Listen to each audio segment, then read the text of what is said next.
Bon, on va commencer. Euh, bon, voilà, bonjour à vous tous, et je dirais même plus à vous toutes, pour ce deuxième épisode de notre cycle philosophie articulé quand même principalement autour de la question de la fraternité. Puisque si on va parler d'autres thèmes, il y aura quand même ce fil rouge qui va courir. Et c'est la raison pour laquelle, en particulier, j'ai un petit peu modifié, si vous voulez, l'intention initiale, et vous avez dû recevoir à cet égard un mail de l'organisation centrale qui vous indiquait que aujourd'hui, il sera à nouveau question de la fraternité, hein, sous une forme un peu différente, puisqu'on va commencer plutôt par des échanges, hein, comme je l'avais annoncé, mais je pense qu'il était nécessaire de consacrer une deuxième séance à la question de la fraternité, vu que la dernière fois, si vous voulez, compte tenu du caractère un peu spécial c'était l'inauguration, donc c'était plutôt 1 heure un quart, même si j'ai débordé un petit peu, comme vous l'avez vu. Malgré tout, bon, c'était pas suffisant pour arriver à construire quelque chose d'un petit peu sérieux autour de la fraternité, vu que c'est une question, peut-être vous en êtes un peu rendu compte déjà, qui est une question difficile, hein. Très complexe, très difficile, et lorsqu'on parle de la fraternité, notamment dans notre République française, mais évidemment ça pourrait élargir, on doit ramer beaucoup, hein, puisque la République française n'a jamais très bien accueilli la fraternité, hein, et nous a en quelque sorte détourné du message de la fraternité. Donc nos entendements, si vous voulez, sont façonnés, je dirais, formatés plutôt hors de la fraternité, hein. Donc il faut justement déplacer beaucoup d'énergie pour essayer de donner peut-être sa chance au message de la fraternité. C'est du moins mon point de vue, mais évidemment on peut en discuter, c'est ce qu'on va faire. Voilà. Alors, donc du coup, comme aujourd'hui ça sera consacré uniquement à la question de la fraternité, hein, donc ça fera en gros 3 heures, bon, c'est le minimum, hein, pour essayer de dire des choses un petit peu bon, qui se tiennent et qui bon, donnent un petit peu à réfléchir. Maintenant, après, chacun fait ce qu'il veut, hein, bien sûr. Enfin, dans la mesure où vous êtes venu librement, c'est peut-être pour continuer à avancer sur cette question, hein, surtout que les occasions là-dessus ne sont pas légion, y compris dans l'université française. J'en sais quelque chose, hein. Je vois bien qu'il y a une espèce de désert, et même si Régis Debray a écrit le moment fraternité, Régis Debray, justement en particulier, a quitté l'université, hein, il est toujours inscrit en dehors parce qu'il sentait tellement aussi les pesanteurs sociologiques et républicaines, bien qu'il soit républicain, mais il est républicain avec la fraternité et non pas sans, donc ça change pas mal. Donc voilà, donc c'est très difficile. Et moi je me rends compte dans des interventions, bon, la fraternité c'est bon, voilà, on se dit qu'est-ce que c'est que ça. Pas plus tard qu'hier, il se trouve qu'à Lille, nous organisons, je dis nous parce que je fais partie un peu une grande manifestation qui s'appelle Cité Philo. Cité Philo, donc c'est pendant 3 semaines, 110 conférences ayant des thèmes philosophiques, etc., dans la ville de Lille. Bon, ça fait 14 ans. Et hier, nous avions en particulier accueilli un conférencier sur la question de la démocratie, qui a à voir aussi, bon, est-ce que la fraternité fait partie ou non des valeurs de la démocratie, etc. Bon. Et le conférencier, qui a écrit au demeurant un livre intéressant, hein, c'est pas ça, sur l'idée c'était doit-on désobéir en démocratie, le thème de la désobéissance civile, et il nous expliquait que quand nos libertés, que la démocratie c'était la liberté et les droits tenants, donc c'était un régime qui était censé faire vivre la liberté des personnes. Et alors je l'ai interrogé en lui disant, mais alors vous avez parlé de liberté, mais vous n'avez pas parlé du tout d'égalité, et encore moins de fraternité. Euh, bon, alors il m'a dit, bon, en gros je résume, hein, parce que, mais c'est symptomatique, il m'a dit, bon, l'égalité, effectivement, j'aurais pu en parler, bon, c'est un peu sous-entendu, mais il m'a dit, la fraternité, il dit, je vois pas, il m'a dit, la fraternité, ça fait vieux jeu. Oh, ouais, l'argument, je me suis dit, alors, vous êtes sociologue, vous écrivez des bouquins, et tout ce que vous trouvez à dire, Vous savez que dans la Déclaration universelle des droits de l'homme, vous n'avez pas arrêté de parler des droits de l'homme, les droits de l'homme, etc. Il y a marqué que la condition de possibilité et d'effectivité des droits de l'homme, c'est la fraternité. Tous les hommes, hein, pour que les droits, tous les hommes doivent agir les uns envers les autres dans un esprit de fraternité. Je dis, qu'est-ce que vous en pensez? Bah, il m'a dit, je ne me souvenais pas que c'était écrit. Bah, je dis, d'accord, oui, bon, il était humble, hein, puisque, enfin, il ne l'a pas dit, non, je l'ai pris à part après, parce que je ne voulais pas le mettre en... Bah, ouais, il ne se souvenait pas, et il m'a dit, c'est vieux jeu, vous voyez, bah, typique, hein, un intellectuel français, un philosophe, c'est exactement ça, c'est tout ce qu'il trouve à dire. Alors les hommes politiques, c'est pas forcément mieux. J'ai écouté récemment un de nos prétendants au poste de président de la République. Hein, bon, tout le monde attend pour prendre enfin la succession de Sarkozy, ce qui n'est pas plus mal en soi, mais c'est un nommé François Hollande. On essaye de se refaire une stature, tout ça. Alors, il était interrogé, vous savez, l'émission de Morand, là, c'est politique. Hein. Bon, alors, il l'a lancé sur, il dit les valeurs de la République, tout ça. Alors, il s'est lancé. Alors, il a commencé la liberté, bien sûr. Tout le monde a plein de choses à dire. Il a dit la liberté, c'est ça. Il a dit l'égalité, hein, et la fraternité. Puis, il a juste dit la fraternité, c'est autre chose. Pof, puis il a arrêté. Alors, j'ai trouvé ça intéressant. Il a dit c'est autre chose.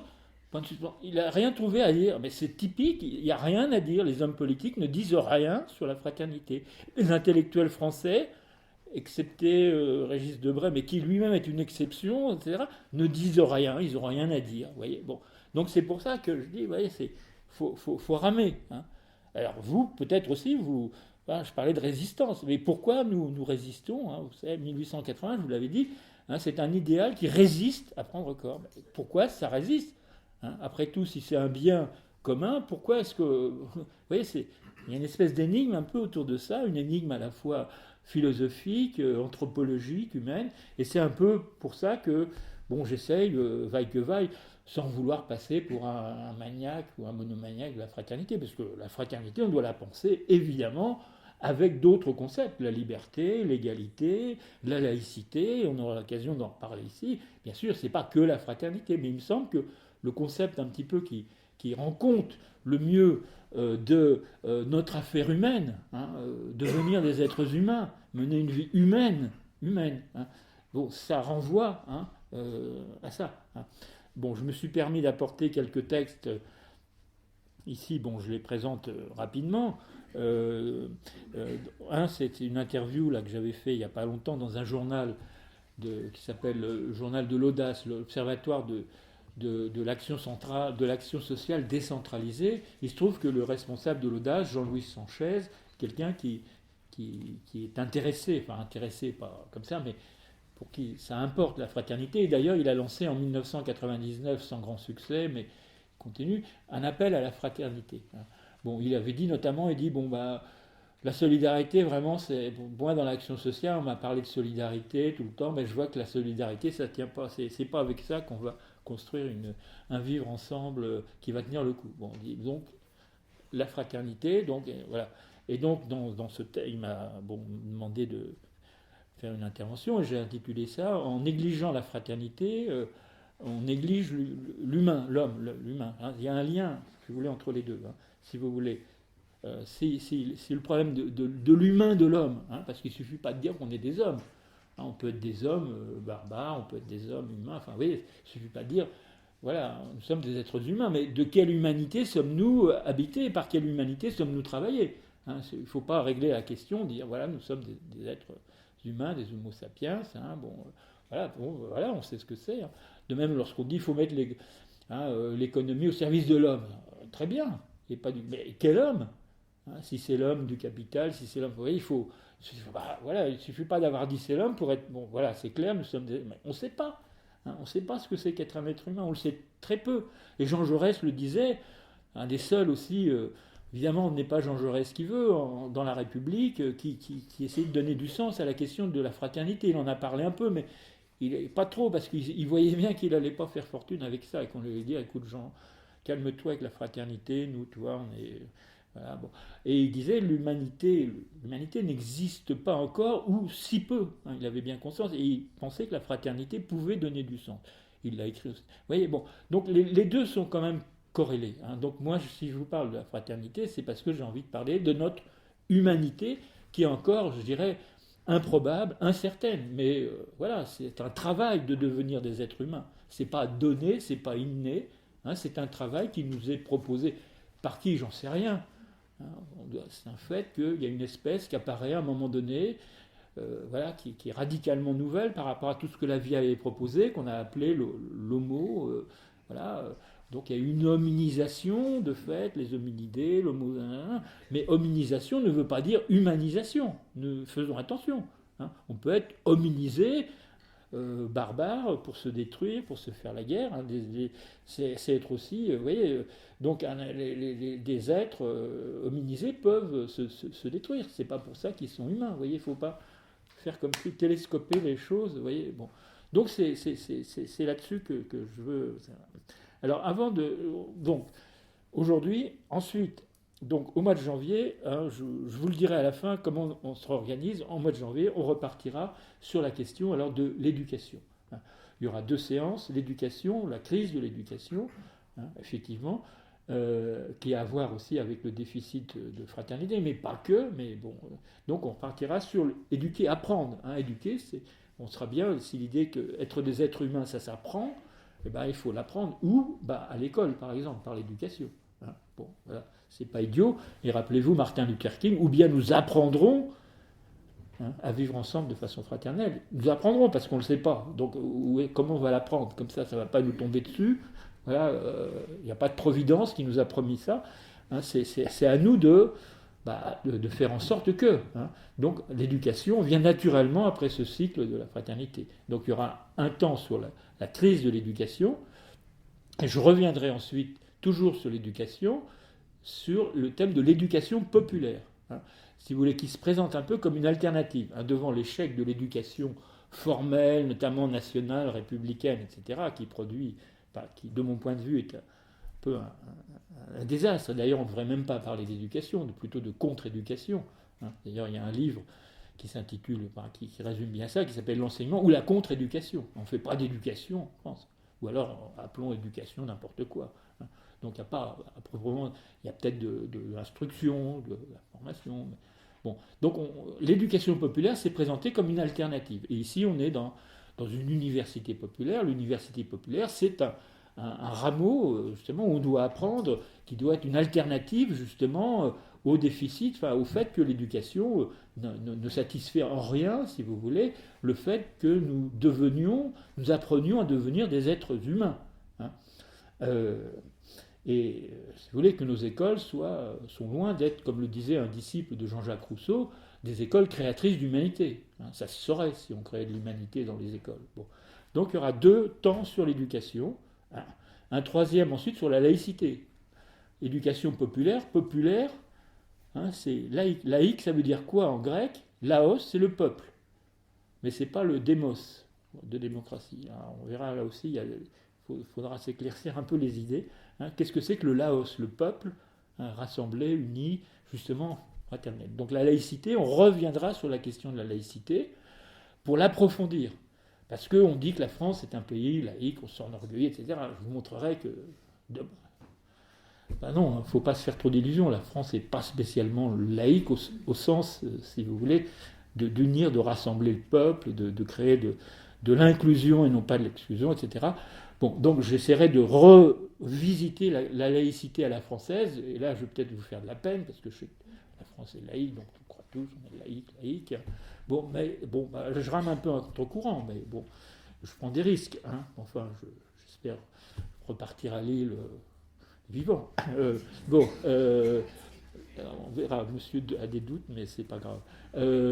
Donc la laïcité, ce qui me paraît très important de revisiter les fondements. Hein, et le philosophe, c'est un peu ça, il revisite les fondements. Il dit, non, attention, c'est peut-être pas exactement ça. Et puis il y a des enjeux autour de ça. Hein. Bon. Et puis le dernier point, ça sera la violence. Hein. La violence, parce que justement, la violence, c'est l'humanité suspendue. Hein. Quand il y a violence, il n'y a pas humanité, donc il n'y a pas fraternité. C'est une société de violence, effectivement, on se fait la guerre plus ou moins déclarée, mais c'est des micro-guerres, hein, ça commence dans la famille, dans le quartier, dans l'école, etc. Et moi, je vais prendre un exemple qui est la question de l'école. Moi, j'en ai assez d'entendre dire que la violence à l'école, les jeunes sont violents, les jeunes sont violentes, etc. C'est eux, les boucs émissaires. Hein. Bon, il y a les Roms, bien sûr, en ce moment, mais n'oublions pas les jeunes, c'est toujours les jeunes qui sont violents. Bah, attention, et la société, elle est comment bon, donc on essaiera de réfléchir à cette question de la violence scolaire, et là aussi il y a un mythe, hein. Je sais qu'au moment où Luc Châtel a fait son cinéma avec les états généraux de la sécurité à l'école pour dire la violence des jeunes, comment faire, les jeunes sont violents, cette espèce d'obsession, j'avais écrit un article dans Libération qui s'appelait Le mythe de la violence scolaire. Hein. Je veux dire, c'est un récit, c'est ce qu'on raconte sur les jeunes. Mais attention, parce qu'au bout de ça, il y a ce que mes amis sociologues, Jacques Broda, d'Aix-Marseille, il a écrit un livre qui s'appelle Le génocide. Hein, le génocide. On est en train de génocider la jeunesse, d'une certaine façon. Hein, aux noms qui sont violents, etc. Donc faisons attention, remettons les choses en perspective et évitons de nous trouver toujours des boucs émissaires pour ne pas avoir à réfléchir sur le peu d'humanité que nous sommes capables de sécréter actuellement. Hein. Bon, voilà, donc ça fera un cycle cohérent et il y aura ce fil rouge de la fraternité qui sera une façon d'approfondir la question de la fraternité à chaque fois et de ne pas la laisser dans trop d'abstractions philosophiques parce que bon, là, on est dans une prise de conscience, etc. Mais il faut voir concrètement, parce que la fraternité, ça se joue concrètement dans les relations interindividuelles. Hein. Tous les hommes doivent agir les uns envers les autres. J'incite, agir, pas parler de la fraternité, ou pas gesticuler autour de la fraternité, etc. Hein. Faire un bon sentiment ou un joli mot, etc. Bon, la rhétorique de la fraternité, la République, de temps en temps, en a besoin, ça l'arrange.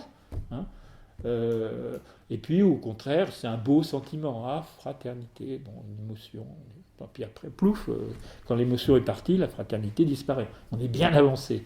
Hein, donc il faut arriver à repenser tout ça et se donner un petit peu de fond pour exister en tant qu'humain. Bon, voilà. Alors aujourd'hui, on va procéder de la façon suivante. Bon, il y a des personnes qui ont échangé, qui m'ont envoyé des mails, quelques-unes, posant des questions, tout ça, faisant part d'expériences. Je les remercie. En principe, j'ai dû répondre. Donc il y a un certain nombre de choses qui ont été dites, que j'ai listées, qu'on va reprendre. Hein. Si vous voulez, j'en ai noté 5 ou 6 qui reprennent un petit peu tout ce qui m'a été proposé. Alors, les gens, j'ai déjà un peu échangé avec. Mais si vous voulez, on va relancer ça, parce que c'est les questions qui concernent tout notre groupe, hein, ici. Voilà. Mais il y en a peut-être d'autres, parce que je vous avais suggéré, en 6 semaines, de dire, rappelez-vous, je vous avais dit, essayez d'avoir une écoute en intériorité, hein, pas en extériorité. L'intériorité, ça veut dire, quel rapport vous avez avec la fraternité, est-ce que dans votre vie ça fait sens ou pas, hein, ou c'est plutôt pour vous la solidarité, ce qui est normal puisqu'on nous a tous conditionnés, matraqués avec la solidarité sociale. C'est normal, hein, on ne peut pas y échapper. Moi-même, je veux dire, j'étais comme tout le monde, hein, je suis peut-être encore un peu, mais beaucoup moins. J'ai perdu mes illusions solidaristes. Donc voilà, alors peut-être depuis, vous avez des choses que vous avez envie de dire au regard de ce que j'ai dit la dernière fois. Hein. Et alors j'ai plutôt envie, plutôt que de dire voilà, Madame Intel a dit ça, voilà ce que je lui dis, etc. Plutôt de commencer par très large. Alors, de vous donner la parole, hein, puis qu'on fasse un échange. Pas simplement vous, moi, mais ce que vous dites, ça interpelle aussi les autres. Hein. Donc on saura se discipliner pour, à chaque fois, peut-être ça fait réagir telle ou telle personne, et peut-être que les personnes qui m'ont adressé un courriel auront envie aussi de dire, j'ai discuté tout à l'heure avec madame, vous voyez qu'elle est la bonne élève, elle s'est mise au premier rang, elle est arrivée à 7h15, tout ça, donc on a déjà échangé sur ce qu'elle m'a dit, et elle m'a dit, oui, mais depuis, j'ai encore, etc. On m'a répondu ça, oui, mais alors depuis, etc. Donc, vous voyez, elle peut s'exprimer, j'ai pas besoin de... Hein, voilà. Donc, voilà. Alors, on va faire un premier temps comme ça, hein, et ensuite, je reviendrai, parce que la dernière fois, qu'est-ce que j'ai fait ?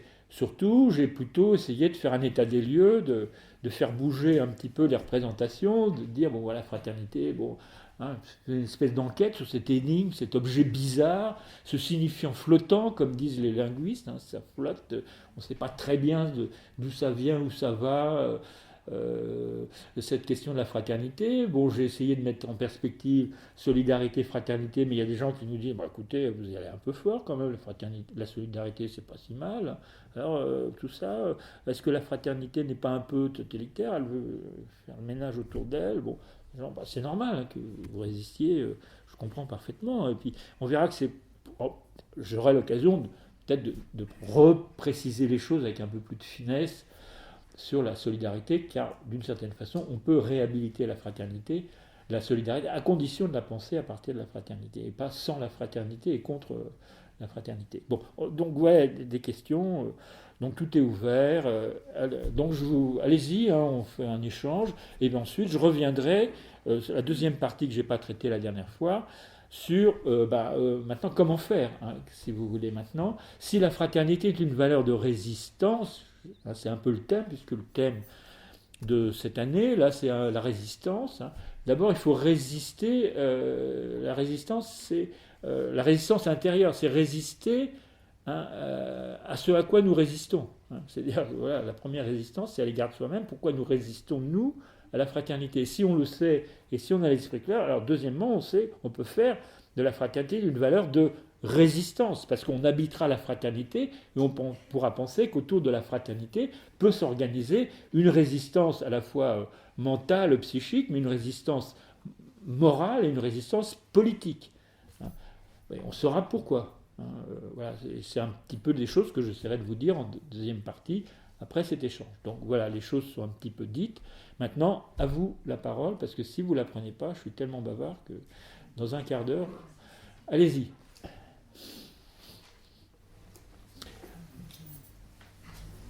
Est-ce que vous avez... Allez, oui, alors, bon, tu donnes la parole comme ça hein, parce que...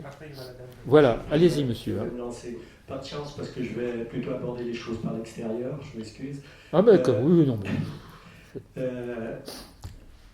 Vous avez posé, tout à l'heure, vous avez posé la question de pour quel homme. Justement, c'était un peu le sens de ma question, puisque ce qu'on donne à voir aux autres, c'est uniquement nos frontières. Oui. Et donc, comment on peut établir une relation de fraternité dans ces conditions-là? Oui, d'accord. Et je voulais vous demander simplement, vous étiez là la dernière fois ou pas? Oui, mais je suis arrivé en retard, désolé. Non, une demi-heure après. Oui, non, c'est pas. Non, mais c'est juste parce que, comme ça, si vous étiez là, bon, il y a des choses qui ont pu être dites, etc. Bah, oui, effectivement. De fait, ce que nous donnons à voir, hein, si la fraternité est une valeur, je dirais, universelle, c'est-à-dire transfrontalière, hein, c'est-à-dire mon frère, c'est pas mon frère français, mon frère européen, mais sans les Roms quand même s'ils sont européens, parce que quand même on ne voit pas très bien ce qu'ils font là-dedans, c'est pas mon frère, etc. C'est l'idée que tout être humain, je dirais, en tant qu'il est humain, est un frère. Donc, ça, si vous voulez, le message de la fraternité n'est pas un message, si vous voulez, qui s'arrête à des frontières, hein, même s'il a pu l'être d'une certaine façon. Mais parce que le concept de fraternité, si vous voulez, doit se former. Il n'est pas formé. Hein. Il avance ou il recule en fonction de justement de notre humanisation. Hein. C'est parce que nous sommes si peu humanisés qu'on n'arrive pas encore à se saisir comme tous des frères. Hein. Et pourtant, je cite Michel Serres, un de nos philosophes bien connus, donc je n'ai pas besoin de vous le présenter, et récemment il disait avec un petit point de malice, hein, Michel Serres, il a la malice dans les yeux, hein, nous sommes tous des frères, il y a de bonnes nouvelles. Bon, vous voyez, en même temps, il n'était pas dupe, il sait très bien qu'on n'est pas vraiment, mais ouais, il a annoncé, en tant qu'être humain, nous sommes tous des frères, nous avons vocation à l'être. Hein, et donc, effectivement, nous vivons encore sous le régime des frontières. Mais il y en a plein de frontières. Il y a la frontière familiale, dont on parlera tout à l'heure, parce qu'on m'a posé des questions sur la famille. Hein, la famille, c'est une frontière, c'est un obstacle à la fraternité, contrairement à ce qu'on pense. Bon, si on se considère, on est encore dans l'épisode des États-nations. Hein, les États-nations ont commencé au XIIe siècle. Donc, si vous voulez, voilà, c'est ce que les hommes ont réussi à faire peut-être de mieux, ou de moins mauvais, compte tenu de ce qu'ils étaient, compte tenu de leurs peurs, de leurs angoisses, de leur, je dirais, de leur côté encore très, très archaïque en tant qu'humains. Ils ont fait des frontières, ils se sont pensés à travers la notion de nation.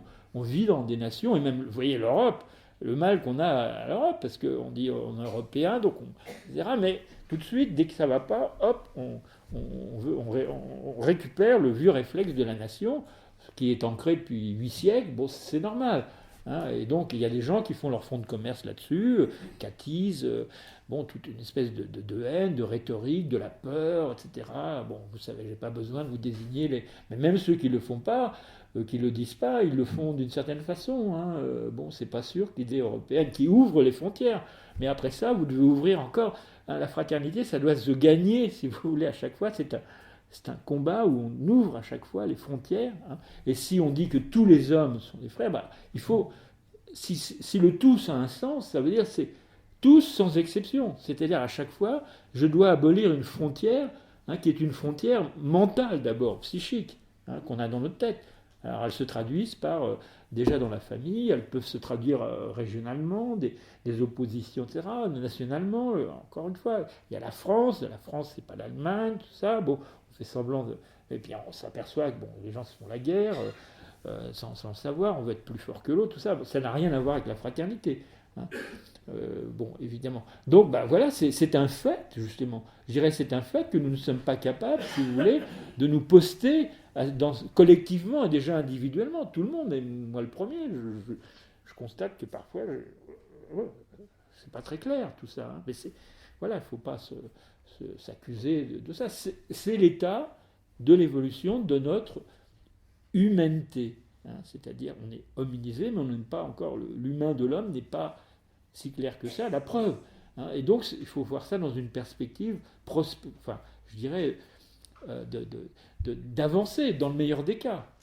Parce que, et dans le meilleur des cas, ça veut dire, dans la perspective, justement, d'être à la hauteur de ce pourquoi nous sommes advenus. On ne sait pas pourquoi, mais quelque part, il y a comme un programme, si vous voulez, une espèce d'ADN psychique, anthropologique, éthique, qui nous dit que c'est quand même de ce côté-là, si nous devenons tous des frères, parce que lorsque Michel Serres dit nous sommes tous des frères, mais nous sommes tous des frères à condition que nous le devenions. Disait Pindare en grec, repris par Nietzsche, deviens ce que tu es. Nous sommes des frères peut-être, mais sous le mode d'avoir à l'être. C'est pas donné, c'est pas acquis. C'est-à-dire nous sommes des frères à condition que nous le devenions. Vous voyez, nous avons le potentiel, et je reviendrai sur cette question parce que Madame m'a interpellé à juste titre là-dessus en disant que tout le monde n'a pas la capacité d'être fraternel. Certains, mais il y en a d'autres, c'est un peu râpé pour eux, non, peut-être pas. Donc, le pronostic est un peu sombre, tout ça. Donc on reviendra, effectivement, on peut avoir ces croyances, mais d'une certaine façon, vous voyez, c'était l'idée que nous sommes tous des frères, c'est-à-dire transfrontaliers, nécessairement. Ce qui ne veut pas dire que on doit se renier, on est ancré sur un territoire, mais on peut faire des territoires de fraternité qui sont transversaux, qui communiquent, mais pas sous le mode de la frontière, sous le mode de la singularité. Des gens singuliers sont différents, mais ils n'ont pas de frontières, ils n'ont aucun problème, si vous voulez, de transmission. Vous voyez, il ne s'agit pas d'abolir, parce qu'on pourrait dire, vous allez abolir les frontières, mais alors tout le monde, alors c'est quoi cette espèce, ils vont vivre sur une espèce dans l'esprit de fraternité, l'esprit, ça devient vague, nébuleux, ça ne veut pas du tout dire ça. Les esprits sont toujours incarnés et vivent des relations singulières, mais singulières, si vous voulez, dans l'universel de la fraternité. Donc les frontières, effectivement, actuellement, on en est là.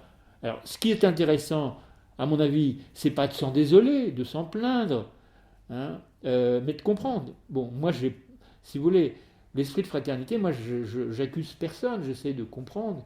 Et d'abord, si vous voulez, je balayais devant ma propre porte, devant mes propres frontières à moi. Je n'ai pas de leçons à donner, etc. J'essaie de comprendre et de témoigner, et pas de donner des bons points à qui que ce soit, ce qui serait absurde et puis, je dirais, un peu justement un peu mensonger. Je n'ai pas de prétention particulière, etc. Mais j'essaie de comprendre pourquoi on en est là. Et si on a compris déjà, on est en meilleure position pour savoir ce qu'on veut faire. Si vous êtes malade, Freud disait l'homme est un être humain, c'est un humain, un homo, mais il dit c'est surtout un animal malade. Et Nietzsche disait l'homme est une maladie. On n'est peut-être pas condamné à être qu'une maladie. Si on comprend la maladie, la nature de la maladie, et si on fait le bon diagnostic, on peut espérer justement sortir de la maladie qui est notre insuffisance d'humanité. Nous sommes malades de ne pas être des êtres humains. Ne pas être un être humain, d'une certaine façon, ça rend malade. Qu'est-ce que vous voulez? Voilà. Si on comprend d'où ça vient et qu'on n'est pas ballotté comme ça, et si on n'accuse pas l'autre, on dit si je suis malade, c'est à cause de lui. Vous savez, les animaux malades de la peste, tout le monde était frappé, on cherche le responsable de la peste. C'est lui. Non, ça ne va pas. Alors, on a les postures d'accusation ou de plainte. Et ça ne sert à rien, on dépense une énergie folle à se plaindre ou à chercher le responsable, le bouc émissaire, etc. Et pendant ce temps-là, non seulement on ne comprend pas, mais on s'épuise pour rien. Et on n'est plus malade, parce que la maladie, ça fatigue. Et je ne sais pas si vous avez remarqué, le thème de la fatigue psychique est très en vogue actuellement. Un monsieur qu'on n'attendait peut-être pas là, qui s'appelle Jean-Paul Delevoye, qui était médiateur de la République et qui vient d'être nommé président du Conseil économique, social et environnemental, a fait un diagnostic qui était dans la page 1 de la une du Monde, la France, mais pas que la France, mais bon, est dans un grand état de fatigue psychique. Et quand on est épuisé, on n'a plus les forces pour agir. La fraternité, il ne faut pas être fatigué pour la fraternité. Si vous êtes petit bras, vous n'y arriverez pas, parce qu'il faut franchir les frontières, etc. Vous allez, au contraire, vous replier. Donc, vous voyez, on entretient le cercle vicieux de la maladie, on s'épuise autour de ça. Donc, moi, j'ai envie de vous répondre ça, mais il faut comprendre, et à partir de là, il faut justement, si on le veut, si on veut être des êtres humains, si on veut, mais si on ne veut pas, ça sera comme dit Martin Luther King, nous vivrons tous comme des idiots. Y a pas de... Et c'est un peu normal. Une espèce qui ne répond pas à ce pourquoi elle est plus ou moins faite, c'est normal qu'elle disparaisse. Je veux dire, il n'y a pas d'état là. Vous savez, la nature, le monde ne nous a rien promis, disait Alain. Bon, je veux dire, elle ne fera pas de sentiments avec nous. Surtout si on est une espèce de plus en plus prédatrice. Comme disait quelqu'un, l'humanité va disparaître et tant mieux. Au moins, la Terre pourra commencer à respirer, etc. Enfin bon, vous voyez, ça force un peu. Je ne veux pas non plus entrer trop dans ce genre de facilité. Mais voilà, mais on est placé devant... Et la fraternité nous place devant nos responsabilités. Je vous rappelais également la fin, c'est que cette question de la fraternité, je vous l'avais dit l'autre fois, mais je reviens, parce que la répétition fait aussi partie de la pédagogie de la chose, et la philosophie est d'ailleurs fondée sur la répétition. On reprend, on pose une question, on a une réponse, mais la réponse n'est pas satisfaisante. On repose une autre question, donc on se détourne, on fait des digressions, et on revient, on reprend les choses, etc., à un autre niveau. Ça c'est... Bon. Alors... La première question qui nous est posée, lorsqu'on commence à balbutier des choses sur... Voilà, on a une conscience réflexive, on pose la première question, c'est la question du frère, de l'autre. C'est-à-dire de l'autre. Je vous l'avais dit, le premier livre qui témoigne d'une conscience réflexive, qu'on appelle la Bible, donc qui est un traité d'anthropologie, un traité d'éthique, un traité de politique, un traité juridique, c'est très riche la Bible, il ne faut pas s'arrêter en disant c'est Dieu, Dieu, je ne mange pas de ces...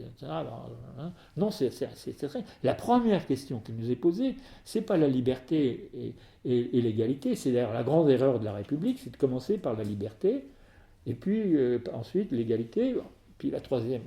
Voilà, c'est François Hollande, liberté, égalité, la fraternité.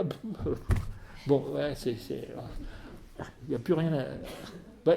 non, mais c'est typique. Donc, la première question qui nous est posée, c'est la fraternité. Et qu'as-tu fait de ton frère et suis-je le gardien de mon frère? Voilà. Vous avez tout tout pour commencer à réfléchir à partir de là. Hein. Les questions n'ont pas bougé, elles sont récentes, hein, 2500, 2600 ans, c'est rien à côté de... Enfin, je veux dire, c'est comme si c'était hier soir, hein, d'une certaine façon. Hein. Et la liberté, c'est quoi? La liberté, elle vient en second, c'est qu'as-tu fait? Suis-je le gardien de mon frère? À quoi je vais utiliser ma liberté? Est-ce que je vais tuer mon frère?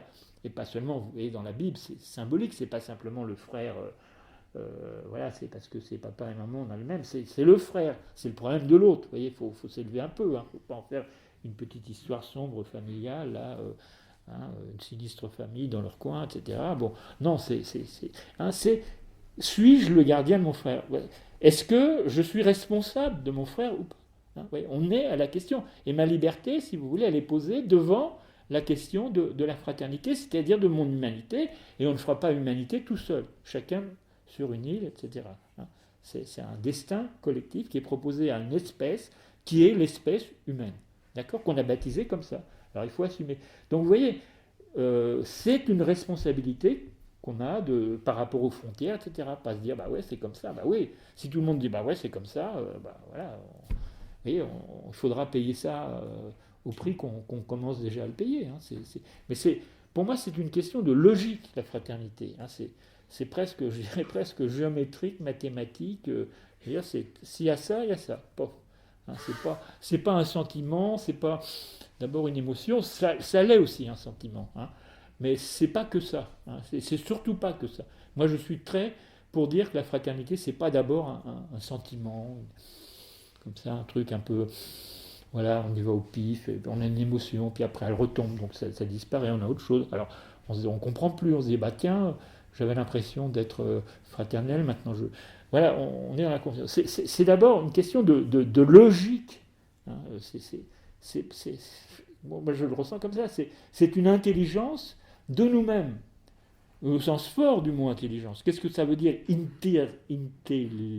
interligere? Ça veut dire mettre du lien.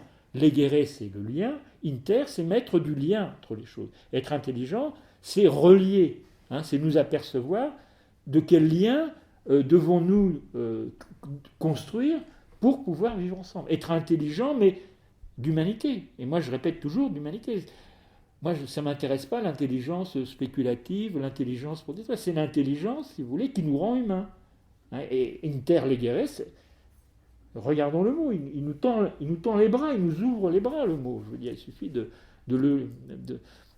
percer le mot pour voir toute la substantifique moelle qui s'offre à nous. Mais si on ne veut pas, évidemment, si on pratique la politique de la chaise vide, de l'humanité vide, effectivement, on en restera à des constats un peu désolés. Bah ouais, il y a des frontières.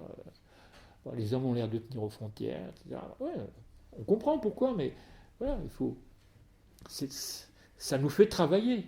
Hein, ça doit nous faire travailler et réfléchir. Individuellement d'abord, mais collectivement. Hein, c'est-à-dire que moi je vous le dirai tout à l'heure, pour qu'il y ait c'est une idée d'Edgar Morin, des maisons de la fraternité dans les quartiers. Il ajoute fraternité et solidarité. Bon, mais si on fait précéder la solidarité par la fraternité, ça a du sens. Hein, où on discute de ça. Pourquoi on ne discute pas de nos affaires humaines? On est tous experts là-dedans.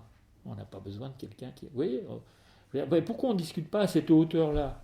Comme si on était gêné de parler de notre humanité. Quoi, hein. Et tout à l'heure, il y a un témoignage d'une dame qui pose bien les questions. J'ai été très heureux qu'elle m'envoie ça, parce qu'elle fait un témoignage. Voilà, on peut faire un petit forum sur la fraternité à partir de son expérience, où elle témoigne d'un certain nombre de choses dont on pourrait... discuter valablement dans les quartiers, voilà, nous réunir autour de la fraternité, de qu'est-ce que c'est que notre humanité, pourquoi c'est si difficile, mais personne n'en parle. Ni les politiques, ni les associations, en général la société civile, parce que la société civile, bon, elle n'est pas forcément meilleure que la société politique, hein, on dit, bon, mais ils nous reflètent, hein, je veux dire, si on élit des gens comme Sarkozy, pas le personnage en tant que tel, mais représentant de ça, c'est parce que il nous ressemble tellement que voilà, mais ce serait pas lui, ce serait un autre, ça reviendrait à peu près au même. Hein. Bon, parce que on n'est pas capable de nous projeter vers des êtres qui nous poussent vers... Enfin, et d'ailleurs, la fraternité, on ne devrait même pas dire ça. On n'a pas à être poussé par quelqu'un. Hein, la fraternité, c'est une je dirais, une co-création collective où on est tous égaux là-dedans, avec nos compétences. Hein. On n'a pas besoin de sauveur. La fraternité, c'est pas quelqu'un qui viendrait nous dire, voilà, etc. Et ça, c'est difficile à comprendre parce on vit encore dans des sociétés extrêmement hiérarchisées qui reflètent effectivement le fait qu'on sorte de l'animalité. Chez les animaux, il y a des hiérarchies, il y a des chefs, etc. Et on est toujours dans ce schéma-là, qui est extrêmement néfaste parce qu'évidemment, dès qu'il y a un chef, il a tendance à en profiter, à vouloir dominer les autres, les asservir, etc. Et donc, on crée tout sauf un monde fraternel. La fraternité, c'est l'égalité de tout le monde vis-à-vis de l'être humain. Chaque être humain est également un être humain, au même titre qu'un autre. Hein. Et c'est ça qui est difficile à comprendre. Ce qui est difficile à comprendre, c'est que ce soit tous, tous les hommes. Et ce qui est difficile, c'est le tous, voyez. Parce qu'on a toujours tenté de dire, d'accord, mais pas lui quand même. Hein. Et tout le monde, parce que moi-même, je vous ai donné un article tout à l'heure qui s'appelle La fraternité, une valeur d'avenir, que j'avais écrit pour un livre collectif qui était paru au début des années 2000, qui s'appelle Idées force pour le XXIe siècle. Et le coordinateur de ça m'avait dit, oui, la fraternité, c'est force. Ça pourrait être une idée force. Donc j'avais écrit cet article, et j'avais cité l'article premier de la Déclaration universelle. Et je l'ai relu, et je me suis dit, j'ai écrit les hommes doivent agir les uns envers les autres dans un esprit de fraternité. J'avais oublié tous les hommes. Mais c'est un oubli significatif. Pour moi, je ne suis pas convaincu que ce soit tous les hommes. Et j'ai écrit les hommes. Les hommes, donc, pas forcément tous. Vous voyez, mais le difficile, je me rends compte que quand j'ai écrit ça, effectivement, moi-même, je ne suis pas toujours clair. Ce n'est pas tous les hommes. Il y a des gens, je me dis, lui, quand même, non. Bon, je préférais qu'il n'y soit pas. Bon, pourquoi je me permets, au nom de quoi, enfin, vous voyez, c'est une condamnation, c'est une forme de minimisation, le fait de ne pas lui faire confiance. Bon, alors, fais pas confiance naïvement, mais de reconstruire du commun, tous ensemble, vous voyez, et c'est ça qui est difficile, c'est le tous. Hein. Tous, ça veut dire sans exception. Et je vous rappelle, et je vous relis ce que je vous avais dit la dernière fois, le très beau texte de Péguy, hein, qui s'appelle Égalité bourgeoise et fraternité révolutionnaire, de 1902. Hein, parce que Péguy, c'était Jaurès, mais c'était Péguy le républicain, Péguy le socialiste. Bon, il était par ailleurs chrétien. Hein, bon, effectivement, enfin, il était d'abord républicain, socialiste, mais pas le socialisme marxiste, justement. Hein. Il disait, il suffit qu'un seul homme, un seul, vous voyez, un seul, soit tenu sciemment, ou, ce qui revient au même, sciemment laissé dans la misère, pour que le pacte civique tout entier soit nul. Un seul, tout entier le pacte, il est nul. Aussi longtemps qu'il y a un homme dehors, la porte qui lui est fermée au nez ferme une cité d'injustice et de haine. Vous voyez ? On se dit, non, c'est pas possible, s'il n'y en a qu'un. Bon, le pacte civique, ça continue quand même. Bon. Parce que si vous dites un, après ça sera deux forcément. Hein, parce que vous êtes. Puis après ça sera trois, puis après vous finirez les gens du quart-monde, les Roms, tout ça. Vous allez toujours trouver des gens qui ne sont pas aussi dignes, qui ne sont pas, etc. Donc, vous commencez. Si vous acceptez, si vous cédez là-dessus, c'est fini. Donc la fraternité, c'est tous les hommes. Ah oui, mais ça fait travailler. Hein, mais oui, être humain, ça nous fait travailler pour notre humanité, vous voyez. Et bon, alors ça vous paraît peut-être excessif, vous dites, bon, Péguy, tout ça, bon, on était un peu mystique. Ben, attention, hein, bon, je veux dire, vous voyez, si on commence à céder, hein, voilà. Et puis le pacte civique, vous voyez, on a cédé, hein, combien de gens sont laissés hors du pacte civique tout entier, hein, et qu'est la République, si vous voulez, avec la misère, 7 millions de gens qui n'ont pas les mêmes droits que les autres, qui ne sont pas considérés comme les autres, etc., sans compter les étrangers, etc. Donc, où est le pacte civique républicain ?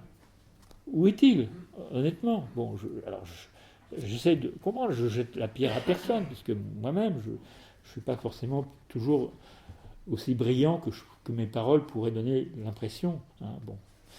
Mais quand même, voilà, ça donne à réfléchir. Il faut tenir des positions. Si on commence à céder, donc il faut résister. Mais résister à quoi? À nous-mêmes d'abord. D'accord, hein? Résister, c'est pas résister contre, c'est résister pour. Hein, et pour l'humanité, pour que tous les hommes, hein, soient considérés ayant une égale dignité. Hein, cette idée de dignité, vous voyez, c'est très fort. Hein, ça veut dire tout homme a un prix. Je ne le vois pas, cherche-le, vois avec lui. Bon, il y a des choses qui sont possibles. Hein. Alors effectivement, bon, je me souviens que l'année dernière à Romans, j'avais à l'université populaire de Romans, j'avais comme par hasard fait une conférence sur la fraternité, tout ça. Bon, et dans la salle, dans la discussion, quelqu'un m'avait dit, mais peut-être qu'il y en a qui il m'a dit, écoutez, d'accord, mais moi, je serai jamais Sarkozy, ça sera jamais mon frère. Alors on a discuté pendant un quart d'heure, est-ce que Sarkozy fait partie quand même de... vous voyez, ou est-ce que le jour où il soit plus président de la République, comme le dit Stéphane Guillon, il sera Sarkozy d'origine hongroise, sera reconduit à la frontière par Éric Besson avec la mention casse-toi pauvre con. Hein, bon, j'ajoute cette note d'humour qui n'est pas de moi, mais vous voyez, bon, oui, est-ce que Sarkozy, on peut avoir ce débat, c'est pas simple, hein. Enfin c'est facile, hein, mais en même temps c'est un peu idiot parce qu'il ne s'agit pas justement de faire ce qu'on ne veut pas faire, de trouver un bouc émissaire. Hein, je veux dire, Sarkozy, on a tous 20 ou 30% de Sarkozy en nous, hein, vous ne faites pas d'illusions. Hein. C'est beaucoup? Oui, ben moi je suis... Non, mais moi, moi-même, c'est pas évident. Non, mais vous savez, si vous allez au fond, hein, évitons d'avoir une idée trop belle, que je suis belle en ce miroir, etc. Bon, non, mais peut-être que je force un peu, hein, mais c'est pour vous, gentiment, fraternellement, vous provoquer. Hein. Bon, voilà. Alors, allez-y, monsieur. Ah oui, c'était madame, d'abord.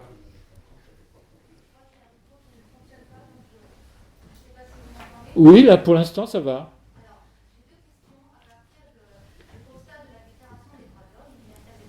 Laquelle? Universelle, hein? D'accord, parce que c'est pas la même que l'autre. Oui, 48, oui, on est bien d'accord. Oui, oui,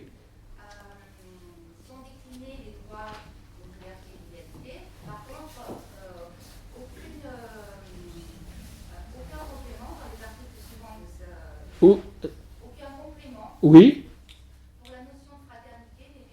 Oui,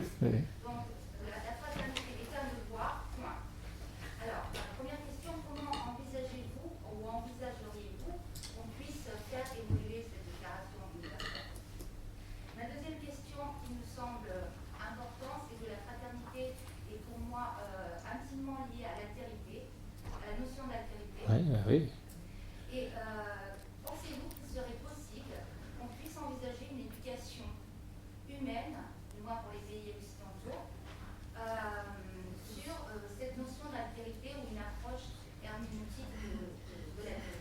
Oui. Bon, écoutez, merci, hein, parce que c'est des questions très importantes. Alors, en ce qui concerne la Déclaration universelle des droits de l'homme, on est bien d'accord, universelle. Hein. Bon, parce que nous avons notre propre déclaration des droits de l'homme où la fraternité n'apparaît pas. Hein. C'était en 89. Bon, la Révolution française va parler un petit peu de fraternité, mais ne va pas aboutir. Hein. C'est seulement en 48 que, ça va se hisser et apparaître. Bon, mais laissons de côté. Alors, la Déclaration universelle des droits de l'homme. Alors, effectivement, c'est un texte, c'est une déclaration. Une déclaration, ça ne peut pas être un traité, un roman, un récit. Bon, c'est pas 300 pages, etc. Alors, je suis bien d'accord avec vous qu'il y a juste une... Ouais, c'est un peu maigre, hein, puisque, effectivement, lancer le mot fraternité dans un désert où, justement, on sort de la barbarie, hein, de la barbarie collective, et c'est à ce moment-là, les législateurs, ceux qui ont rédigé ça, hein, donc il y avait deux philosophes français, un juriste, René Cassin, un philosophe, un Libanais, un Chinois, ils se sont dit, voilà, là aussi, ils l'ont pas dit, mais c'était aussi l'échec de la solidarité. On ne fera pas une société humaine avec la solidarité, c'est trop ambigu, c'est un concept fourbe, etc. Ils ont dit fraternité. Ils auraient pu en dire plus, parce que effectivement, on ne s'attendait pas. Enfin, bon, alors je suis d'accord avec vous que ça aurait mérité au moins une note de 300 pages, si j'ose dire. Bon, vous voyez, parce que, bon, effectivement, personne n'était prêt à prendre ça dans les gencives. Bon, alors on l'a signé parce que, bon, oui, fraternité, ça touche quand même quelque chose en l'homme, même si on ne sait pas. Voilà, il y a une marque, une espèce de, ce que je disais, c'est pas un code génétique, enfin biologique, mais c'est un code, si vous voulez, spirituel, enfin qui nous dit quelque chose. Enfin, vous voyez, ça nous cause un petit peu. Et donc à ce moment-là, quand il y a un excès de barbarie, hop, on fait apparaître la fraternité. Comme une espèce d'antidote, on se dit bah oui, alors effectivement, tous les hommes, c'est tous les hommes universels. La fraternité, ça peut être que tous les hommes. Comme je vous disais, tous les hommes. Bon, alors effectivement, la liberté et l'égalité. Alors c'est un peu justement le pont entre les choses. C'est très subtil. Vous savez, cet article premier, on devrait le lire tous les matins, ou le réciter comme un mantra. Non mais parce que il est d'une profondeur. Moi, plus je le lis, plus je trouve des choses. Ça fait, je fréquente, je me dis, mais c'est une petite merveille. Ça vaut bien, qu'as-tu fait de ton frère et suis-je le gardien de mon frère, qui est aussi une espèce de merveille. Tous les jours, on devrait se poser la question. L'article premier, c'est aussi, il a en puissance, c'est un traité d'anthropologie, de psychologie collective, d'éthique, de politique, et je dirais... oui, c'est déjà pas mal de droit, mais c'est très très riche, c'est très subtil. Enfin, bon, si vous voulez, quand on regarde de près, mais je vous avais dit que la fraternité c'est difficile de près, de loin. Si on lit ça, on fait ronronner les concepts et puis c'est tout. Alors, il dit pas, alors sur le lien entre liberté, égalité et fraternité, il est le suivant. Enfin, c'est un peu ce que je me dis maintenant. C'est que on dit les hommes sont libres et égaux. En général, on répond en droit, d'accord. Moi, j'ai encore fait l'expérience hier à Lille. Les gens disent libres et égaux en droit. Mais non, ils ne sont pas libres et égaux en droit. Ils sont libres et égaux en dignité et en droit. Mais ça change tout. Ça change tout. Ça fait le pont avec la fraternité. Ils sont libres et égaux en dignité, donc en droit. C'est parce qu'ils sont libres et égaux en dignité qu'ils ont des droits. Mais si vous enlevez la dignité, vous n'avez plus tellement de raison de vous intéresser au droit, parce que si vous ne considérez pas que les hommes sont libres et égaux en dignité d'abord, vous allez céder, vous allez dire pas lui, parce qu'il sera un peu moins digne. Déjà, voilà, c'est parce qu'ils sont libres et égaux. Et le concept de dignité, si vous voulez, c'est un concept aussi éthique,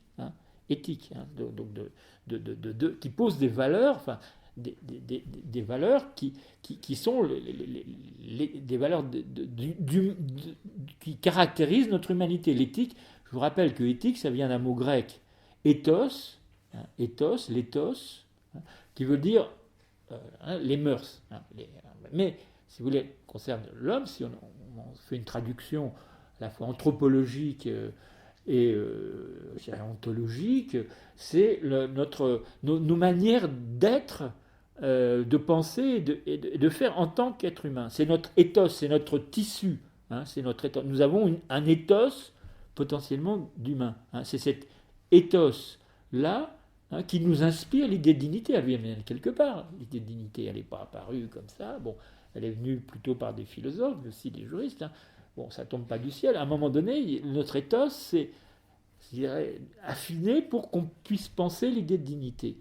L'idée de dignité, qui est une idée qui constitutive de l'être humain. Si vous pensez que les hommes ne sont pas également dignes, vous lâchez, pof, de fait. Même si vous n'en avez pas l'intention. Mais ça n'a rien à voir. Vous savez, les bonnes intentions, on sait que l'enfer est pavé de bonnes intentions. En enfer, il n'y a que des gens qui pensaient bien, qui avaient de la bonne volonté. Il s'en est rempli, enfin, symboliquement, bien sûr. Parce que, comme vous, j'imagine, vous ne croyez pas à l'enfer, mais c'est une métaphore, l'enfer. C'est la métaphore de notre misère. Bon. Donc, si vous lâchez là-dessus, effectivement, il n'y a plus de droit. Alors, et l'esprit de fraternité, c'est aussi une notion, vous l'avez dit, éthique. Ça renvoie à l'idée de devoir. Je préfère l'idée d'obligation éthique, c'est-à-dire c'est ce qui nous caractérise. Hein. C'est-à-dire que nous devons agir dans un esprit de fraternité. D'ailleurs, le mot esprit, c'est pas, remarquez la subtilité, ils n'ont pas dit la fraternité, parce que la fraternité, si vous voulez, c'est un substantif, c'est un peu écrasant. Qu'est-ce que ça veut dire, la fraternité? C'est qui la fraternité? Mais si vous dites l'esprit de fraternité, ça renvoie à vous, en tant que vous avez un esprit. Et l'article 1er dit bien ce que c'est que l'esprit. Nous sommes doués de conscience et de raison. D'accord? Tous les hommes sont doués de conscience. Alors, plus ou moins, mais c'est ça l'esprit de fraternité. C'est la conscience et la raison. Hein, c'est ça qui nous caractérise. Et il n'y a pas... les animaux sont... Effectivement, ils ont des formes d'une vie sociale, ils ont des affects, des sentiments, mais ils n'ont pas la conscience réflexive et la raison, c'est-à-dire la capacité d'articuler une parole humaine dans laquelle on va échanger et se mettre d'accord sur ce que c'est qu'être humain ou pas. L'animal, c'est peinard, il se laisse aller à ses trucs. Hein. Bon, ça déroule, quoi. Hein. Bon, mais ouais, l'esprit de fraternité, faisons attention à ce que nous disons. Hein. C'est notre esprit, notre éthos de fraternité, notre éthique. Hein. Et vous avez deux mots, hein, et si vous voulez, ce qui garantit la dignité, si vous êtes dans un éthos de fraternité, hein, projetons-nous un peu, et puis faisons-nous confiance, à ce moment-là, forcément, hein, vous allez penser, si nous sommes tous, la bonne nouvelle un peu malicieuse, effectivement, de Michel Serres, hein, nous sommes tous des frères, si nous pensons, forcément, nous allons nous considérer comme égaux en dignité. Hein, et nous avons la même dignité en tant qu'hommes. C'est irréfutable. Au nom de quoi vous allez dire qu'un autre n'a pas la même dignité? Vos critères à vous, c'est quoi? Hein? Vous allez dire, en général, ce n'est pas des critères très reluisants. Hein? Il y a pas, parce que, bon, alors il est comme ça, il est bizarre, il est pauvre, il vient nous envahir, enfin, etc. Mais s'il est pauvre, c'est qu'il n'a pas voulu travailler, c'est parce que, voilà, il n'a pas voulu travailler plus pour gagner plus. Donc, voilà, bon, ouais, non, mais vous déroulez tout ça. Que vous le vouliez ou non, et les gens sont sensibles à ça. Hein. Il y a plein de gens, même des gens très progressistes, ils pensent que les gens, ils n'ont pas voulu travailler plus pour gagner plus. Hein. Voilà, alors ils ne le disent pas avec la morgue, la suffisance ou le cynisme de certains, mais quelque part ils sont habités par ça. C'est pour ça que je vous disais qu'on a tous un peu de Sarkozy en nous. Enfin, Sarkozy, ou ça ne serait pas Sarkozy, ça serait le représentant, l'équivalent de Sarkozy, qui nous représenterait en tant que nous sommes habités par ça. Hein, bon. Alors, on peut en discuter. Hein, bon. Alors, vous voyez, effectivement, vous avez raison de dire cet article-là, mais si vous voulez, une déclaration, ça lance des choses, et c'est après à nous à l'habiter, à en débattre. Effectivement, l'esprit de fraternité, vous dites, oui, effectivement, c'est ça, vous dites, c'est dommage qu'il n'y ait pas la note de 300 pages qui nous dirait ce que c'est que la fraternité. Mais peut-être que les gens qui ont fait ça, ils en savaient pas, bon, ils en savaient un peu, mais c'est bon, voilà, René Cassin, qui est juriste, un grand homme enterré au Panthéon, hein, qui représentait la tradition des Lumières républicaines, et Jacques Maritain, grand philosophe chrétien, etc., qui a écrit, etc., l'autre tradition, qui est la tradition judéo-chrétienne. Hein. Maritain était marié à Raïssa Maritain, qui était juive, etc. Bon, ils ont lancé ça, ils en savaient un peu, mais d'une certaine façon, c'est pas à eux à faire le boulot à notre place, c'est à nous à nous emparer de ça et à nous réunir autour, hein, et voilà, à donner du contenu, à vivre des choses, à voir pourquoi ça marche pas, etc. Hein. D'une certaine façon, voilà, c'est comme si, voilà, c'est notre liberté, c'est notre responsabilité. Hein. L'esprit de fraternité, ça renvoie à la question, hein, suis-je le gardien de mon frère? Hein, voilà, j'ai à me poser la question du frère, de l'autre, de l'altérité. Effectivement, vous avez raison de dire que le problème de la fraternité, c'est l'altérité, c'est l'autre, la place de l'autre, la présence de l'autre, et de tout autre que ce soit. C'est ça, c'est tout autre. Voilà, à chaque fois, c'est le tout autre que ce soit. Je ne choisis pas mon frère. Quand même, alors ma liberté, vous voyez, le petit moi-je, il dit, moi je veux bien être frère, mais avec qui je veux, quand je veux, le temps que je veux, etc. Vous voyez, le petit moi-je, il dit, moi je choisis mon frère, lui, ça sera mon... Oui, c'est fini. Hein. On ne choisit pas son frère.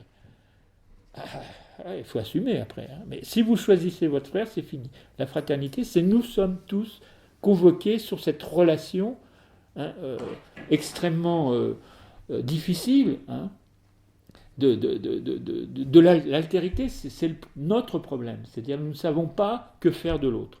Hein, à part qu'il nous inspire beaucoup de peur, de crainte, et qui nous empêche de...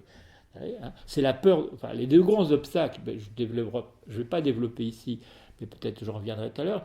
Bon, moi, ma petite, modeste réflexion appuyée sur d'autres, les deux grands obstacles à la fraternité, c'est la peur de l'autre et l'angoisse de la mort. Hein, anthropologiquement, nous sommes bornés par ça. Et donc, il faut l'altérité de l'autre, et l'autre altérité qui est la mort, hein, qu'on n'a pas réussi.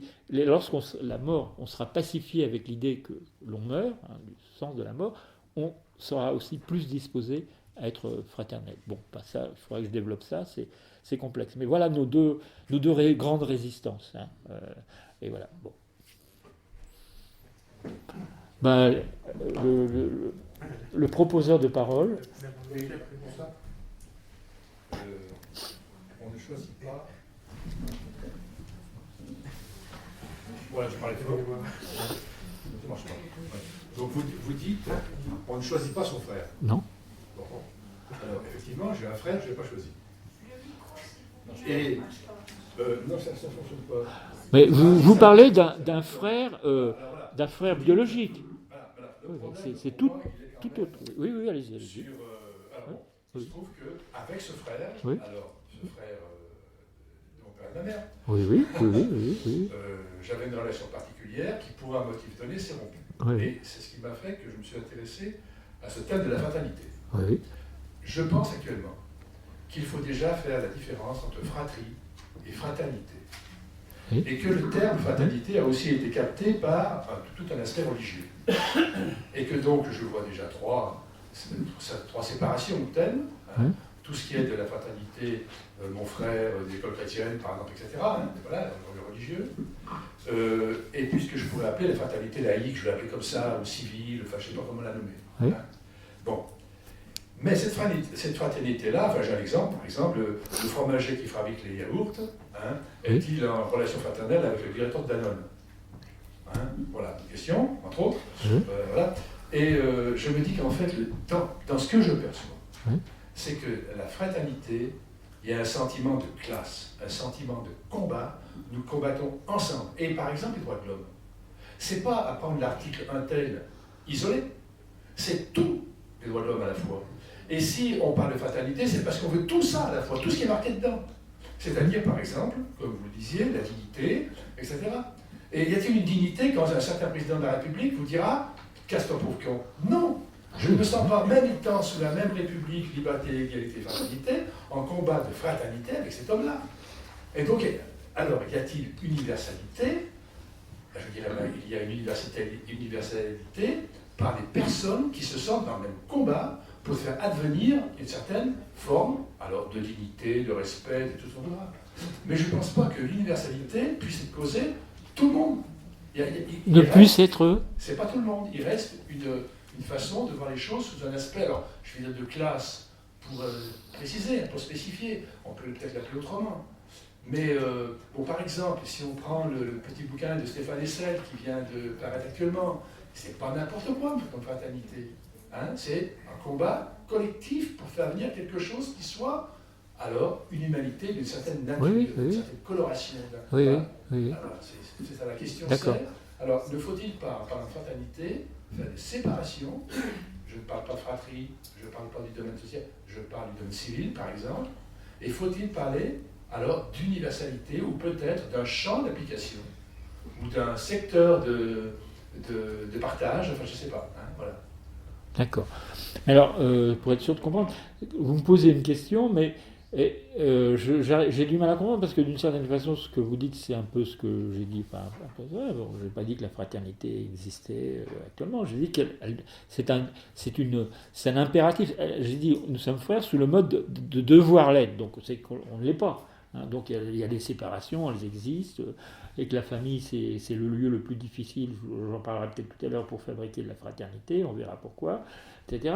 Donc effectivement, je constate ces séparations, je constate ces souffrances que ça peut proposer. Donc d'une certaine façon, je voudrais comprendre en quoi ce que vous dites serait, et vous avez tout à fait le droit évidemment, une objection ou à ce que je dis. Enfin, je voudrais savoir ce que je dis, en quoi, qu'est-ce qui vous heurte dans ce que je dis. Voilà. Parce que moi, j'ai l'impression que vous dites à peu près la même chose avec vos mots, mais avec, je sens une blessure. Hein. Vous avez parlé de votre frère, on sent de la douleur, de la souffrance, on sent des tas de choses, on sent que ça vous fait souffrir, et vous avez raison. La politique de Sarkozy, effectivement. Bon, effectivement, mais je veux dire, voilà, mais je pense qu'il faut, quand on réfléchit, on ne doit pas réfléchir. On peut réfléchir à partir de ses sentiments, mais si vous voulez, c'est pas les sentiments qui nourrissent une argumentation. Là, alors allez-y. Quand on a un fronton où les notés liberté oui. et fraternité, Oui. on pourrait penser qu'on est de la même République. Oui, on pourrait penser, mais oui. Oui, c'est une pure illusion, c'est une fiction, oui. Oui, je comprends que ça vous déçoive, hein, mais moi aussi. Mais l'important, c'est pas de rester sur la déception, et on sent une vibration authentique de souffrance, c'est de comprendre pourquoi c'est comme ça. C'est-à-dire, Spinoza disait ne pas se plaindre, ne pas se moquer, ne pas, etc., mais comprendre. Une fois que vous entrez dans un processus de compréhension, alors vous ouvrez quelque chose. On ne peut pas penser avec ses plaies. Voilà, c'est un peu, mais c'est difficile. Parce que les sentiments, si vous voulez, c'est Gide qui disait on fait de la mauvaise littérature avec des bons sentiments, on fait de la mauvaise politique avec des bons ou des mauvais sentiments. Il faut s'arracher à ça, et d'une certaine façon, si vous voulez, c'est un élément de la fraternité. Je ne vais peut-être pas la retrouver, mais je l'avais amenée parce que, vous voyez, je m'étale un peu, mais c'est comme ça. Edgar Morin dit, et cette phrase je la trouve très juste, d'ailleurs Edgar Morin est un des rares philosophes, appelons-le philosophe, on dit sociologue, anthropologue, il a un petit peu plein de choses, Edgar Morin, et il dit que, il parle de la compréhension, il dit que si on veut être fraternel, il faut d'abord comprendre. Mais comprendre, ça ne veut pas dire être d'accord. Moi, si je comprends pourquoi ça se passe comme ça ne veut pas dire que je consens, que j'accepte que, évidemment, notre devise républicaine est une espèce de fiction. Ça me rend triste quelque part. Mais comme disait Renan, il se peut que la vérité soit triste. Mais si vous voulez, elle est d'abord la vérité. Après, que ça soit triste ou gai, etc., ça ne la rend pas plus vraie ou moins vraie. Si je dis 2 et 2 font 4, et vous dire je suis content ou je suis triste, il n'y aura pas plus de vérité là-dedans. Vous voyez, la tristesse, c'est pas un argument. Et moi, je pense que nous sommes doués de l'esprit, c'est la raison, c'est la capacité de comprendre. C'est très important. C'est pour ça que je lis la fraternité à la compréhension, à la raison. Et je vais peut-être un peu trop loin, mais pour moi, la fraternité, c'est pas d'abord un sentiment. Ça l'est aussi. On pourrait avoir c'est un sentiment de se ressentir comme des êtres humains, mais c'est à partir d'une compréhension. Alors bon, bref, où est-ce que j'ai mis ça? Mais je le retrouverai peut-être pas, et je ne vais pas vous faire perdre mon temps avec cette... Je l'ai amené. Vous avez raison. Votre rire me suggère que je dois renoncer à être trop fraternel. Alors Edgar Morin dit effectivement la compréhension c'est une étape et moi là-dessus vous voyez bon j'ai envie de vous dire apprenez à essayer de comprendre, ça vous donnera plus d'optimisme, parce que moi je pense que l'intelligence de l'humanité ça permet de comprendre, et donc ça rend plus optimiste, parce que on sort des affects négatifs, de la plainte, de la souffrance, de la blessure, etc., qui nous... Comprendre, oui, mais ne faut-il pas garder une certaine faculté d'indignation? Bien sûr. Parce que l'indignation, c'est une forme de résistance. Oui, mais c'est pas du tout incompatible. Moi, c'est le moteur ce pourquoi j'ai envie de comprendre, c'est deux choses. L'indignation et la honte. Le sentiment de honte que j'éprouve devant notre humanité, etc. C'est la honte, c'est un truc très profond. C'est-à-dire, c'est parce que je me sens honteux de notre petite humanité que j'ai envie de comprendre pour en sortir. Et je suis indigné. Mais la honte est encore plus profonde que l'indignation. Enfin, de mon point de vue, on pourrait en discuter. Parce qu'on s'indigne hein, facilement. Dans l'indignation, on monte tout de suite dans une espèce de rhétorique, etc. Tandis que dans la honte, c'est plus profond. Hein, j'ai honte de cette humanité. C'est le sentiment qu'éprouvait, relisait dans les camps, Roger Antelme, etc., Primo Levi. Hein, le sentiment de honte qu'ils avaient de. C'est ça, être des êtres humains. Lorsqu'ils disaient, lorsque ils revenaient de travailler à l'extérieur, les gens enfermés dans les camps, et ils disaient, les chiens, ils nous faisaient la fête. Ils nous accueillaient et dit j'avais honte de voir que les chiens nous considéraient comme des êtres humains et que on était. Il disait j'avais honte de voir que les chiens ils nous faisaient la fête, hein, et qu'ils nous traitaient comme ils nous regardaient, ils nous ressentaient quelque part comme des êtres humains. Ouais, vous dites c'est la honte, mais la honte doit être le moteur plus que de l'indignation, de la réprobation. Et on peut monter en régime là-dessus et en faire de la rhétorique à la limite. Ah, je suis indigné. On pourrait, mais c'est le danger. Tandis que la honte, c'est quelque chose. Moi, je me sens habité par ça. Et c'est parce que j'éprouve cette honte, mais aussi vis-à-vis de moi-même, hein, devant des choses, devant mon insuffisance, que j'ai envie de comprendre pour en sortir. Voilà, c'est pas du tout exclusif et incompatible. Au contraire, le moteur de la compréhension, pour moi, c'est la honte. Enfin, tel que je d'expérience. Hein. Oui, bonsoir. Depuis le début de la séance, nous avons découvert que vous avez parlé, d'autres personnes ont parlé également d'humanité, de dignité, oui. d'indignation, de vérité. Oui. Et moi, quand vous entends dire parler de l'esprit fraternel, oui. Ça m'évoque prendre soin de l'autre. Oui. Et quand on prend soin de l'autre, je crois qu'on peut peut-être aller plus loin et toucher peut-être un concept religieux, que c'est de la charité dont vous n'avez pas parlé. Donc la charité ne serait-elle pas le prolongement de la fraternité et vice-versa, sous un de ces aspects, parce qu'il n'y a pas que ça, bien sûr.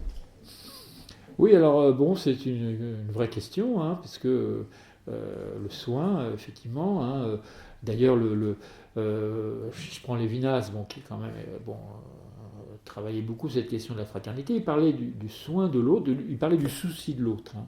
C'est le souci de l'autre. Donc le soin, c'est pas simplement le soin médical, hein, c'est le soin de ce qu'est l'autre. Donc si je suis responsable de l'autre, je me soucie de lui, et il y a cette idée de soin. Hein. D'accord, bon, effectivement, hein, je suis d'accord, à condition de lier le soin à cette idée justement je me sens responsable de la liberté de l'autre. Hein. C'est-à-dire, au fond, de le soigner, c'est-à-dire que je ne serai pas en bonne santé humaine et morale si les autres ne le sont pas. Hein. C'est-à-dire, si je ne suis pas responsable de la liberté et de l'humanité de l'autre, mais pas pour faire à sa place, mais pour moi-même, je m'exclus de mon humanité. Hein. C'est-à-dire, on pourrait dire ça, on pourrait dire, ouais, moi ça va, mais j'ai mes droits, tout ça. Les autres, mais non, tu n'es pas libre, tu n'es pas humain, parce que tu acceptes que les autres n'aient pas les mêmes droits que toi. Donc, tu exclus les autres, mais tu t'exclus en même temps de ta propre humanité. Alors maintenant, la charité là-dedans. Effectivement, je suis un petit peu gêné. Je ne suis pas sûr d'avoir la réponse, parce que l'histoire de la charité, si vous voulez, c'est quand même, c'est pas un concept politique. Bon, moi, si vous voulez, je veux que la fraternité vienne sur la place publique, hein, et qu'on en débatte ensemble. Je parlais des maisons de la fraternité et de la solidarité qu'appelle Edgar Morin, et là, je vois bien la place de l'esprit de fraternité, hein, la déclaration universelle. Bon, c'est une déclaration laïque, hein, c'est pas la fraternité, c'est pas le. Bon, et la charité, c'est quand même lié à une histoire que je respecte complètement, hein, même si moi je suis agnostique, j'ai rien a priori contre la religion, si elle sert à élever l'homme, si elle sert effectivement à faire des guerres, des intégrer, tout ça, ça ne m'intéresse pas. Hein. Mais effectivement, la charité reste, si vous voulez, dans le domaine du soin, dans la société un peu civile. Alors elle peut, d'une certaine façon, être une forme de fraternité. Hein. Tout dépend de ce que les gens mettent dans la charité, parce que la charité, ça peut être aussi, si vous voulez, une forme qu'on retrouve aussi dans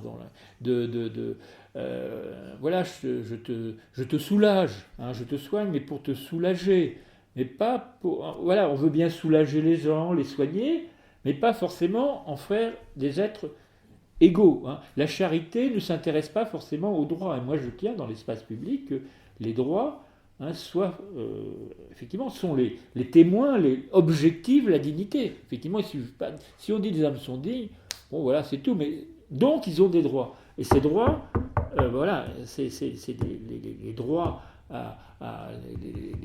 les droits civils, l'expression, il suffit pas de, dans quelles conditions tous les hommes vont pouvoir prendre la parole au même titre, etc. Les droits d'expression, les droits politiques, il suffit pas de voter, bon, etc. Bon, la démocratie vu son jour superficiel, hein, donc il faut approfondir ces droits par la fraternité, hein. Et les droits, effectivement, les droits sociaux, alors on peut les énumérer, civils, politiques, sociaux, économiques et culturels, mais d'une certaine façon, ils forment un tout. Parce que la belle affaire, si vos droits au travail, hein, par exemple, bon, une activité qui vous fait participer au grand geste collectif d'une société, hein, donc de vous sentir utile, de manifester vos capacités, vos talents, etc., d'offrir quelque chose aux autres à travers vos activités. Si vous ne l'avez pas, hein, bon, vous êtes relégué, hein. Pareil, les droits économiques, hein, bon, il y a un seuil de, bon, on a beau dire, bon, il faut un minimum pour participer au grand geste de la vie collective, hein. Et de même, si vous voulez, si vous n'avez pas de travail, si vous êtes dans la misère, etc., qu'est-ce que c'est que votre droit d'expression? Il est purement formel, hein. Vous êtes relégué, exclu, et à ce moment-là, vous n'avez plus rien à dire parce que vous avez perdu confiance en vous, vous n'osez plus vous exprimer, et les gens sont persuadés que ce que vous dites n'a pas beaucoup d'intérêt, hein. Je m'excuse, mais est-ce qu'on a vraiment... où sont les gens du quart-monde, etc. C'est pas pour vous faire pleurer, mais bon, ils ont perdu, ils n'osent pas parler parce qu'ils bon, n'ont pas l'impression qu'ils ont des choses intéressantes à dire, hein, et est-ce qu'on a envie de les écouter, hein? Franchement, est-ce que vous avez... si on dit c'est monsieur machin de la télé Quart-Monde qui va venir vous faire une conférence, ou si on vous dit c'est, je sais pas, Michel Serres, bon, vous vous dites, bon, enfin, voilà, vous allez peut-être aller voir Michel Serres, mais vous n'avez peut-être pas envie d'écouter... j'en sais rien, mais vous voyez, les paroles, voilà, c'est pas exactement du... Bon, oui, on peut avoir le sentiment. Et justement, dans la fraternité, c'est toutes les paroles, si vous voulez, sont également dignes, hein. Et moi, c'est ce qui m'intéresse, par exemple, dans l'association ATD Quart-Monde, auquel j'ai l'honneur de faire partie, hein, c'est cette grande expérience qui a été ce qu'on appelle le croisement des savoirs, le croisement des pratiques. C'est lorsque les universitaires et les gens du Quart-Monde pensent ensemble, hein, le croisement des savoirs. C'est-à-dire que chaque parole est importante. Il y a la parole de l'expert, mais il y a aussi l'expérience de la vie, le savoir de la vie, les savoirs de l'expérience et d'autres savoirs qui ont une égale dignité. Parce que si les gens ont une égale dignité, leurs savoirs ont aussi une égale dignité.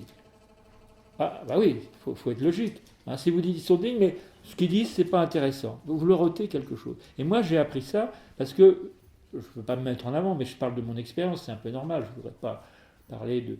J'ai participé à un des programmes d'ATD Quart-Monde, hein, lorsque j'étais enseignant à l'UFM, et j'ai représenté ATD Quart-Monde dans un programme qui s'appelait les croisements des pratiques, quand des professionnels, si vous voulez, agissent ou pensent avec des gens du Quart-Monde. Bon, voilà, c'était une expérience humaine et intellectuelle extraordinaire, parce que pendant 18 mois, on s'est retrouvé avec des gens du Quart-Monde. Évidemment, c'était des gens qui étaient déjà un petit peu formés dans les universités populaires d'ATD Quart-Monde, etc.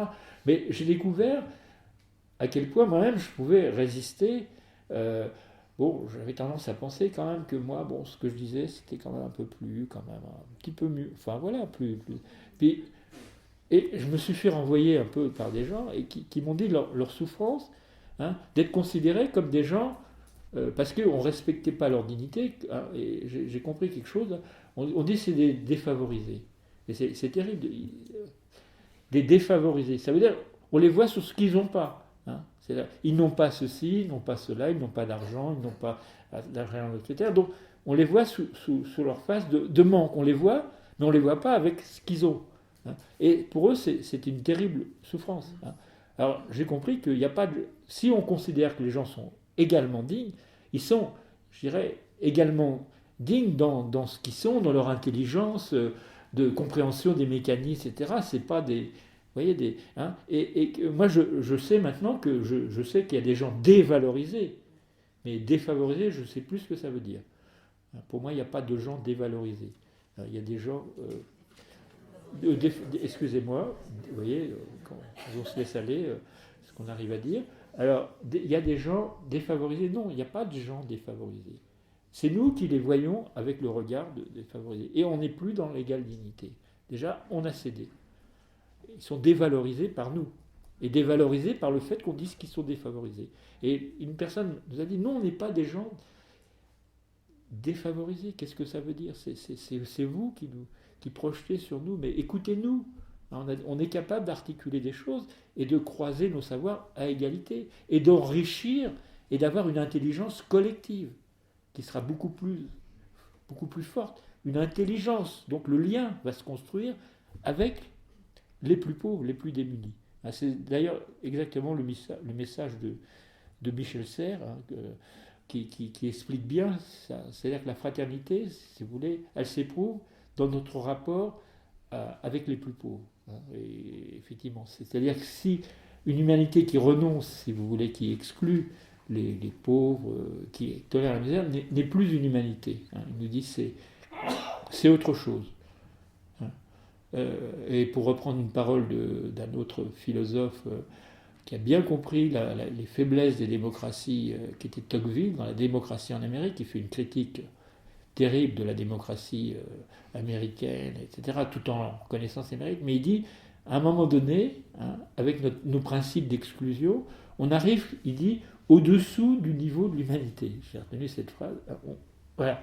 C'est-à-dire que quelque part, la démocratie, la faiblesse de la démocratie, c'est de valoriser la liberté, mais des libertés chacun pour soi, etc.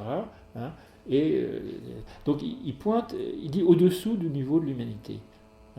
Est-ce que nous ne sommes pas quelque part au-dessous, vous voyez, bon, pas complètement, mais et c'est ça qui va pas, quoi.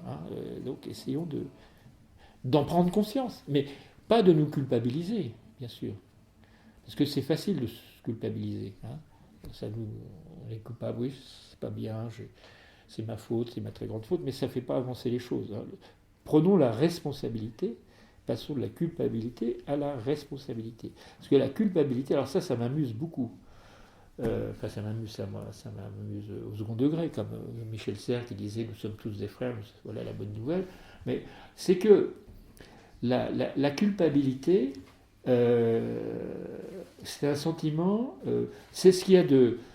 Enfin, il y a les bons côtés du judéo-christianisme héritier, c'est la responsabilité, l'esprit de fraternité développé dans l'Évangile par ce philosophe qui s'appelait Jésus-Christ. Et puis le mauvais côté, c'est la mauvaise conscience, la bonne conscience, ou l'esprit de culpabilité. La judéo-christianisme a développé l'esprit de culpabilité. Mais l'esprit de culpabilité, c'est pour ça que je faisais une critique de la solidarité. Qu'est-ce qui anime la solidarité ? C'est la mauvaise conscience des hommes, mais qui ne veulent pas changer, mais qui veulent bien soulager, etc. Alors c'est une forme de charité, là aussi, laïque. Voilà. C'est pour ça que dans le christianisme, la notion de charité m'embarrasse, parce que je ne sais pas si elle est l'expression de la mauvaise conscience et de l'esprit de culpabilité, ou au contraire de l'esprit de fraternité. Je suis un petit peu... Voilà, je ne veux pas la rejeter, parce que je sais qu'il y a des gens qui, au nom de la charité, sont fraternels. Et pour eux, voilà, dans leur culture, ils vont mettre en avant charité. Et pourquoi pas ? Je ne suis pas la police des mots magistères. J'essaye de comprendre, mais j'essaye de justement comprendre, c'est avoir un esprit critique, c'est essayer de puis en discuter avec les gens. C'est tout ça. Et moi, alors ce qui m'intéresse, c'est que notre République laïque, solidaire, mais elle est bouffée par la mauvaise conscience judéo-chrétienne. Je veux dire, nos laïcs, nos républicains, c'est des gens qui ont de mauvaise conscience, qui veulent soulager la misère, qui veulent faire quelque chose, mais qui ne veulent pas changer sur le fond. Voilà, c'est terrible. Ils disent laïcs, mais en fait, ils ont pris le pire de la religion. Enfin, je veux dire, vous voyez, c'est paradoxal, enfin, c'est ma thèse, hein. Je pourrais évidemment l'argumenter beaucoup plus avant, en lisant les écrits, en relevant plein de choses, hein. Bon, là, je lance des choses, évidemment, vous n'êtes pas obligé de me croire ni quoi que ce soit, d'ailleurs, je ne le demande pas, mais voilà, je lance des idées, ça peut ouvrir des portes, au contraire. Voilà. Bon. Voilà. Alors, moi, juste un préalable, je ne partage pas votre enthousiasme par rapport à Tocqueville. Non, je n'ai pas dit que j'étais enthousiaste, j'ai dit que de son point de vue critique, il a montré les points faibles de la démocratie. C'est tout, mais je ne suis pas tocquevillien. Sauf qu'il est quand même passé, sous silence pendant tout ce qu'il a écrit sur les États-Unis, sur l'Amérique. Bien sûr, bien sûr. Le massacre des Indiens, oui, je suis d'accord. la traite des esclaves.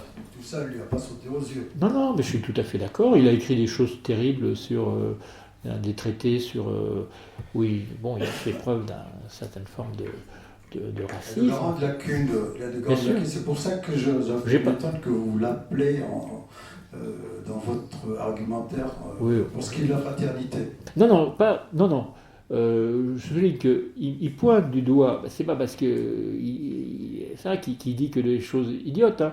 Moi je vais vous dire, Voltaire, le grand homme de la tolérance, sur les juifs, je veux dire, lisez Voltaire sur les juifs, hein. Il était antisémite farouche, hein. C'était presque Céline, hein. Bon, donc pourtant Voltaire c'est un grand homme, il est au Panthéon. Bon, Rousseau sur les Noirs, il n'est pas toujours clair, hein. Et pourtant Rousseau c'est l'Émile, etc. Non mais, enfin, excusez-moi, je l'ai pas fait exprès, mais non mais si vous voulez, bon, Aristote, grand philosophe, bon voilà, il légitimait le fait qu'il y ait des esclaves, etc. Bon, mais c'était pas forcément à cause de ça qu'il a dit que des âneries. Alors Tocqueville, j'aurais peut-être pas dû m'avancer sur ce terrain-là, mais il souligne le point suivant sur la démocratie, c'est-à-dire que la démocratie, c'est pas si clair que ça. Et d'ailleurs, si on y réfléchit bien, puisqu'on parle de la démocratie, le terme démocratie, démos en grec, c'est le peuple, d'accord ? Mais c'est quel peuple ? C'est le peuple sans les esclaves, sans les métèques, sans les femmes. C'est le peuple sans. Et dans les gens qui ont le droit d'aller sur l'agora, oui, c'est pas tous les mêmes. Les grandes familles avaient plus le droit de la ramener que les autres. Hein, c'est sans, c'est sans fin. Donc la démocratie est fondée sur un concept d'exclusion au départ. Et nous, notre démocratie, c'est les sans-voix, les sans-papiers, les sans-droits, etc. Donc on vit sur un concept d'exclusion. Hein. Et oui, non, mais, et c'est pour ça que j'opposerais démocratie à Laos, laïcité, parce que le Laos, c'est le peuple, tout le peuple, sans exception. Vous voyez, c'est pas du tout la même chose. Hein. La démocratie est fondée sur c'est pas, si vous voulez, un accident de la démocratie, les exclusions. Hein. La démocratie, si vous voulez, c'est consubstantiel à la démocratie. C'est une machine à exclure, la démocratie. Si on veut bien regarder les choses en face. Ah ouais, mais c'est pas rien. Donc nous participons, on nous dit, ah oui, la démocratie, il faut sauver la démocratie, soyons plus participatifs, soyons plus cela, etc. Mais ça ne change rien, parce que vous allez augmenter les participants, les choisir, vous allez renouveler l'élite, etc., et les gens qui oppriment les autres, etc. Hein. Donc réfléchissons sur la démocratie, et Tocqueville souligne aussi des faiblesses, hein, de son point de vue, là, touche du doigt des choses. Et il nous dit, la démocratie peut nous amener, il dit, je craindrais beaucoup que la démocratie ne nous amène à un état au-dessous du niveau de l'humanité. Bon, c'est pas pour ça que j'ai d'autres références, rassurez-vous, que Tocqueville, mais il peut avoir dit, je veux dire, c'est pas parce qu'il s'appelle Tocqueville que s'il dit 2 et 2 font 4 que il a tort. Hein, bon, voilà. Je reviens à ma question. Mais vous avez raison de souligner la face obscure de Tocqueville. Hein. Qui rejoint la question oui. tout à fait en haut là-bas. Il ne vous a pas échappé, sans être juriste, que dans le triptyque liberté, égalité, fraternité, les 2 premiers sont, comme disent les jurisconsultes, sont sanctionnés lorsque il y a un manquement. Oui. On peut être sanctionné pour un manque d'égalité, un État. Oui. Bien sûr, ou des particuliers. Oui. Par contre, pour la fraternité, rien n'est dit. Oui. Et ça me ramène à vous poser la question. Les révolutionnaires de 1791 l'ont accolé deux premiers. Oui. Et ils ont posé comme principe de base qu'il doit être la conséquence de la fête. Je ne vous ai pas entendu parler de la fête révolutionnaire qui peut donner naissance à cette fraternité. Est-ce qu'il s'agit de la vraie fraternité ou bien des fraternités de circonstances? Oui. Mon autre interrogation, c'est que vous avez dit que c'est un concept qui a du mal à prendre corps. Et vous avez cité comme obstacle la peur de l'autre et la peur de la mort. L'angoisse, pas la même chose. L'angoisse, la mort. Pas pareil. Oui, l'angoisse de la mort. J'ajouterais que nous avons construit un idéal, disons, transcendantal, Oui. qui est la fraternité, alors que dans le concret, je rejoindrai la critique de Bentham par rapport aux grands idéaux français. Oui. Nous avons construit des frontières, nous avons construit une langue, et nous avons construit des villes et des quartiers qui donnent naissance et qui donnent un corps à l'altérité. Et qu'aujourd'hui, la fraternité n'est pas réalisable, surtout dans ce qu'on appelle le secteur de l'altérité radicale. Aujourd'hui, on assiste à un renforcement des altérités radicales. C'est l'Afghanistan, c'est l'islam, etc. Donc cette résurgence de cette altérité radicale, est-ce que, d'après vous, n'est pas un obstacle à cette fraternité universelle que vous souhaitez? Ah oui, de façon manifeste, cette fraternité que vous appelez radicale, c'est une fraternité, c'est une cette altérité radicale, c'est une altérité de séparation. C'est-à-dire que, voilà, nous reconnaissons entre nous radicalement différents, c'est-à-dire autres que cela. Donc c'est un renfermement. Donc c'est un principe de séparation radicale, si vous voulez, mais absolu, qui est générateur de toutes les guerres, les conflits qui se préparent et que nous allons malheureusement auxquels nous allons devoir assister au XXIe siècle. Je suis désolé, on aura du mal à échapper à des choses. Bon, je dis pas ça pour être un oiseau de mauvaise augure, mais il n'y a rien qui nous... Vous savez, les gens qui sont nés en 1900, vous leur auriez dit que vous aviez la guerre 14-18, le génocide 48, la bombe atomique, tout ça, ils n'y auraient pas cru un seul instant. Et c'est peut-être justement parce qu'ils n'y croyaient pas que c'est arrivé. Donc il faut aussi faire preuve d'une certaine vigilance sur ce qui nous attend. Mais effectivement, on est parti pour des guerres, ce que vous appelez des altérités radicales. Mais le mot altérité, si vous voulez, il est contrefaçonné de ce point de vue-là, parce que l'altérité, c'est l'autre comme frère. Alors, l'altérité radicale, c'est des communautés communautaristes qui vont s'affronter, effectivement, parce qu'elles s'arc-boutent les unes contre les autres, et dans des affrontements qu'on a déjà connus, et qui qui sont des prémices à des choses malheureusement auxquelles on aura peut-être du mal à échapper. Peut-être que justement, sur la base de ces compréhensions d'autres catastrophes possibles, ça provoquera d'autres sursauts, on n'en sait rien, etc. Mais effectivement, c'est le contraire. On est dans un monde qui, effectivement, se raidit, se roidit, et qui, manifestement, devient, si vous voulez, n'arrive plus à s'emparer de cette notion de fraternité.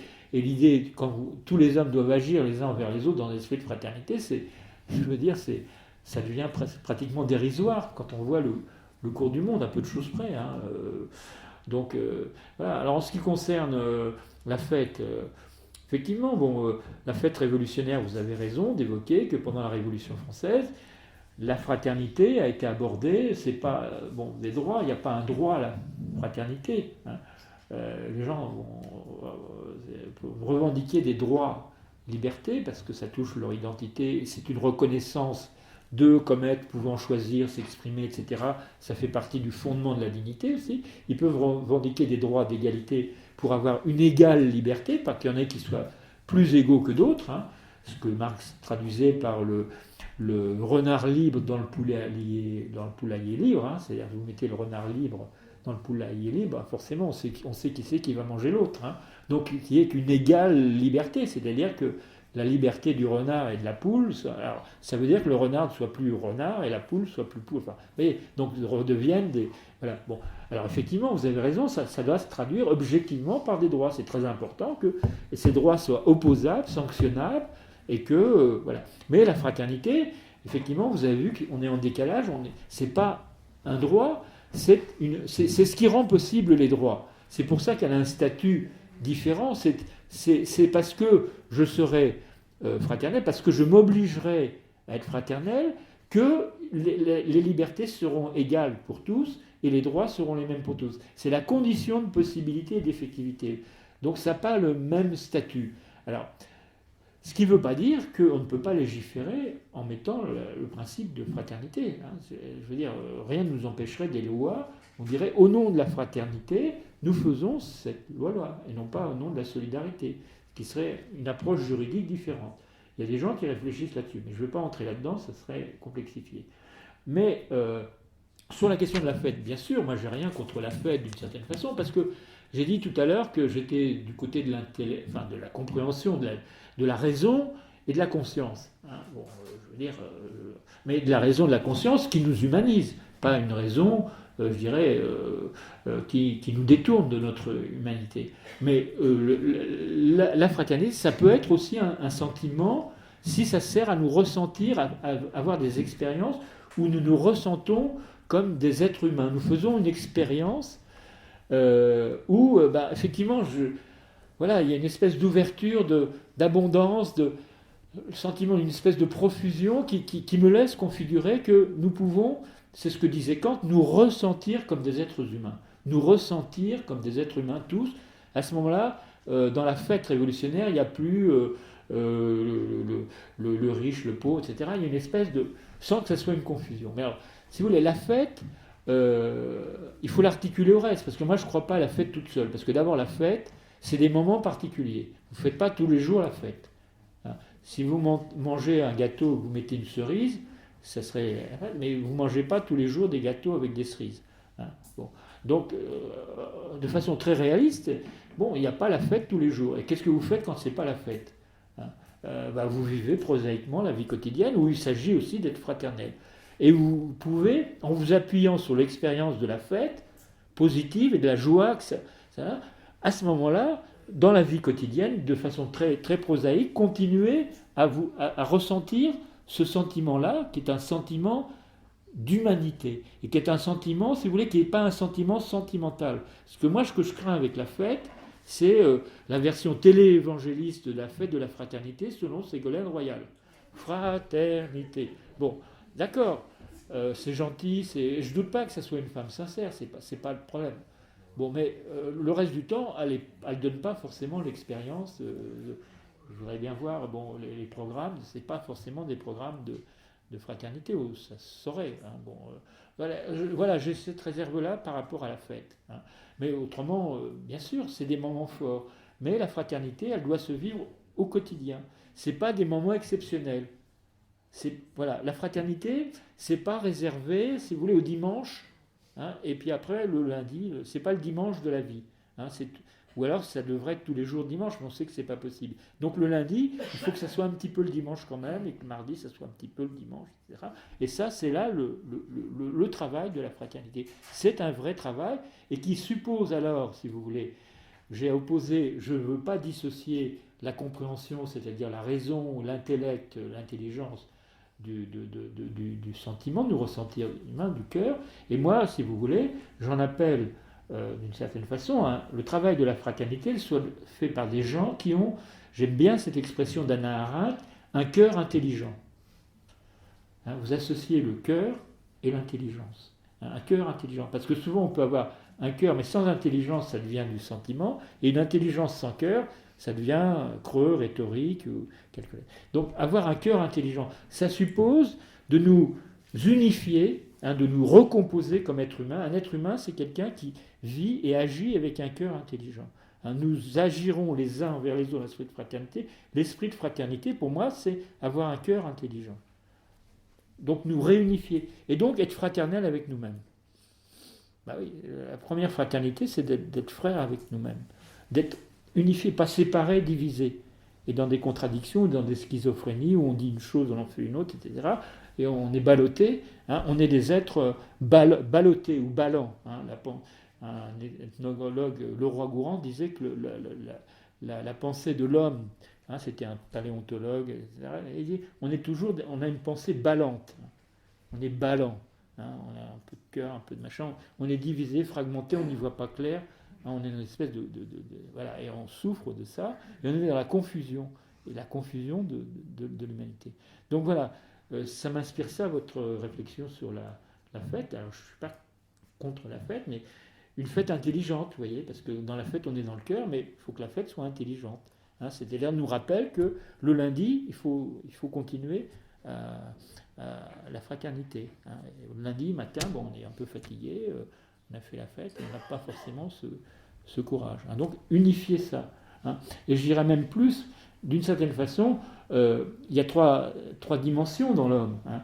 Il y a, je dirais, l'intelligence, hein, donc tout l'aspect rationnel qui nous aide à comprendre. Et que serions-nous si nous ne pouvons pas comprendre, réfléchir sur notre destin, nous poser des questions, les affects, hein, les émotions, le cœur, et puis la volonté, ce qui nous aide à décider. Il y a l'intellect, l'intellectif, l'affectif et le volitif, la volonté. Et donc, c'est lorsque, si vous voulez, les trois sont en concordance et harmonisés, hein, que vous êtes prêt à développer, pour moi, l'esprit de fraternité. Mais ça se travaille, l'esprit de fraternité, il faut lui donner un sens. Et moi, je vois bien ça, lorsque l'homme est unifié, hein, lui-même, hein, c'est clair, c'est-à-dire que lorsqu'il agit, il ne fait pas n'importe quoi, hein, ou des choses contradictoires. Hein. Ce qu'il veut, c'est ce que lui a inspiré son cœur intelligent. Lorsque l'intelligence n'est pas séparée du cœur, bon, et ça, c'est un travail sur notre ethos et notre psychisme.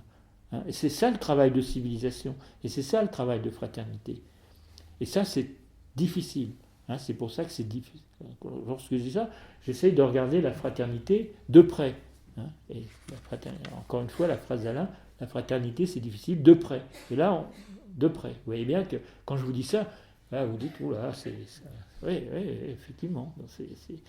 C'est un travail et c'est une épreuve. Mais ce n'est pas une épreuve, c'est une épreuve qui peut nous rendre joyeux. Hein. De même, lorsqu'on dit l'obligation, je dois agir dans un esprit de fraternité, je dois, c'est une obligation. Alors on dit, oh là là, mais une obligation, ça peut être aussi obligeant. Ce n'est pas forcément une corvée. Hein. Lorsqu'on lui dit, le moi-je occidental, il dit, une obligation, mais moi je ne veux pas, si je veux, quand je veux, avec qui je veux. Hein. Obligation, qui c'est qui va me dire que... Bon, vous voyez. Donc, mais une obligation, ça peut être obligeant, engageant. Hein. Une obligation, ça peut nous engager à quelque chose, vous voyez. Hein. Une obligeance, hein. Je suis l'obligé des autres. Hein. Je suis pas... C'est pas une corvée d'être fraternel. Ça peut ne pas l'être, ça peut l'être si, effectivement, si les autres ne vous inspirent pas, vous allez souffrir. Hein.